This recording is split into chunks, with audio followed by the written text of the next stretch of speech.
Muy buenos días, ¿cómo estás? Katy Fernández te saluda. Gracias porque estás ahí acompañándome.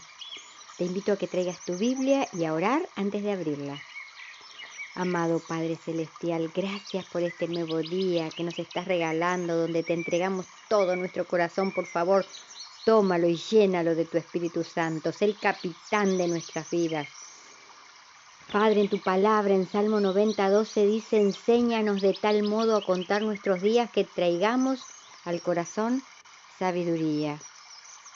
No sabemos cómo hacerlo, Señor. Por favor, enséñanos. Haznos como tú quieres que seamos. Danos la mente de Cristo. Y ahora, como siempre nos preguntas, ¿dónde estás tú? Aquí, Señor, ante tu presencia, deseosos de escucharte. Háblanos. Lo pedimos en el nombre de Jesús. Te amamos, Padre. Ven pronto a buscarnos. Amén. La lección para el viernes 3 de agosto lleva por título para estudiar y meditar. Un general muerto en la batalla es una pérdida para su ejército, pero su muerte no da fuerza adicional al enemigo. Más cuando un hombre eminente se une al adversario, no solamente se pierden sus servicios, sino también aquellos a quienes él se une obtienen una decidida ventaja. Saulo de Tarso, en el camino a Damasco, podría fácilmente haber sido muerto por el Señor y se hubiera restado mucha fuerza al poder perseguidor. Pero Dios, en su providencia, no solo le perdonó la vida a Saulo, sino también lo convirtió, transfiriendo así a un campeón del bando del enemigo al bando de Cristo. Esto se ha sacado el libro Hechos de los Apóstoles, página 102. Cristo les había ordenado a los discípulos que fuesen a enseñar a todas las naciones, pero las enseñanzas previas que habían recibido de los judíos hacían que fuese difícil para ellos comprender plenamente las palabras de su maestro, y por lo tanto eran lentos para actuar en consecuencia. Se autodominaban hijos de Abraham y se consideraban herederos de la promesa divina. Recién, varios años después de la ascensión del Señor, su mente se expandió lo suficiente como para entender con claridad la intención de las palabras de Cristo, de que debían trabajar para la conversión tanto de los gentiles como de los judíos. Preguntas para dialogar. Reflexiona en la pregunta que Jesús le hizo a Pablo camino a Damasco. ¿Por qué me persigues?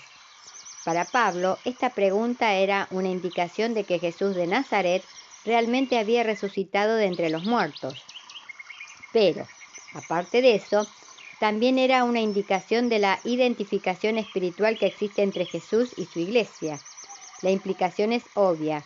Cualquier daño causado a la iglesia es un daño que se le hace a Jesús personalmente. ¿Qué significa esto para nosotros hoy en términos prácticos? Dar testimonio de Jesús implica sufrir por Jesús. No es casualidad que la palabra griega para testigo, martis, esté relacionado con martirio, que significa sufrir por... ¿Qué significa, entonces, sufrir por Jesús?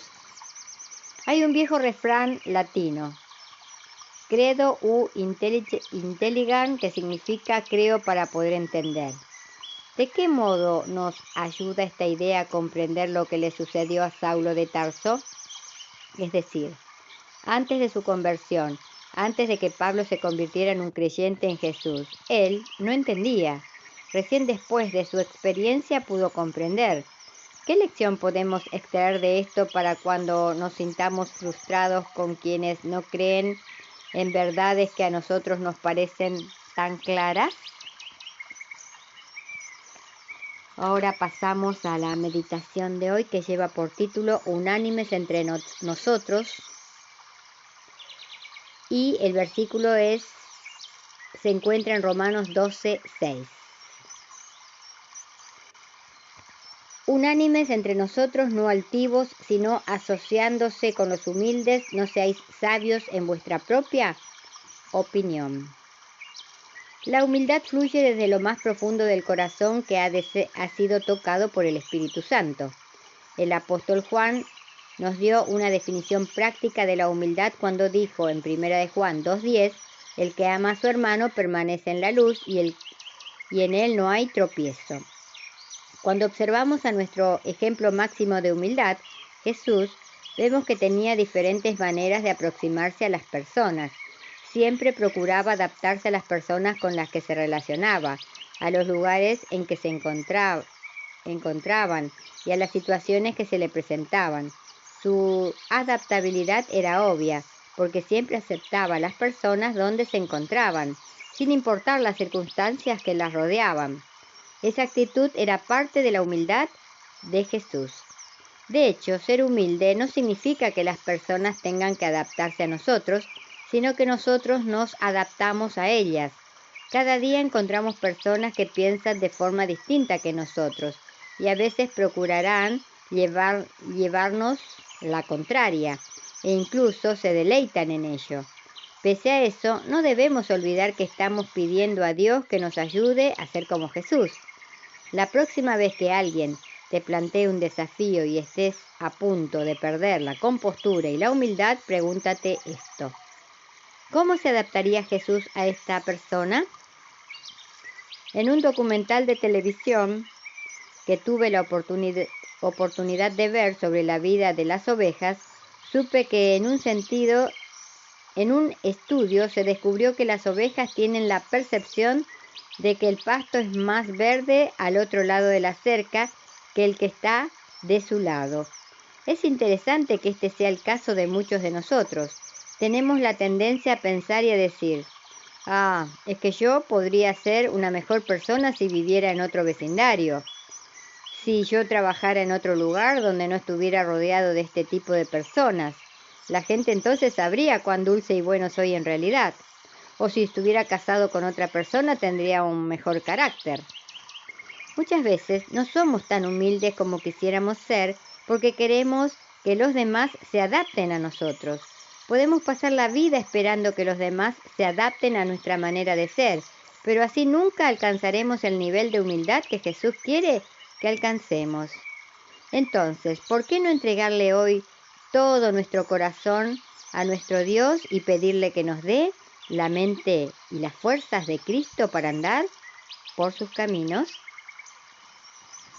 Que en este nuevo día que tenemos por delante podamos decidir ser humildes. Pidámosle a Dios que nos dé el don de la humildad. Comprendamos a los demás aunque tengan defectos. Seamos pacientes. Si somos humildes, seremos más felices y nuestro Dios vivo, nuestro Dios todopoderoso, nuestro Dios creador podrá ser a través nuestro una influencia positiva e inolvidable para los demás. Y recordemos hoy también, si nuestras palabras no ayudan, no confortan, no hacen bien o no alegran, que nuestro Dios vivo nos libre de pronunciarlas. Te invito para que mañana volvamos a encontrarnos, si Dios quiere. Y gracias, realmente muchas gracias, porque estás ahí, acompañándome.